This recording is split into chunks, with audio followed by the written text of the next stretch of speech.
चौगुना हुआ है ईडी का केस 2014 के बाद और 95% केस विपक्ष के खिलाफ है, क्योंकि आपके अपने लुटेरे जो यहाँ पर बैठे हुए हैं या जो लोग देश छोड़ के भाग गए उनको आप वापस नहीं बुला ला रहे हैं। आप मेहुल भाई करते रह गए, इंटरपोल ने नोटिस ही विड्रॉ कर ली। आप मेहुल भाई करते रह गए। ललित मोदी ऐसा चोर जो इस देश का भगोड़ा है, वो विदेश से धमकी दे रहा है सांसद को, एक पब्लिक लाइफ के फिगर को।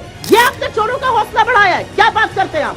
मेहुल भाई, ललित मोदी, नीरव मोदी, सब इनको चकमा देकर भाग जाते हैं। ये बेचारे हाथ मलते रहते। क्यों? और पीएम ने कहा कि हम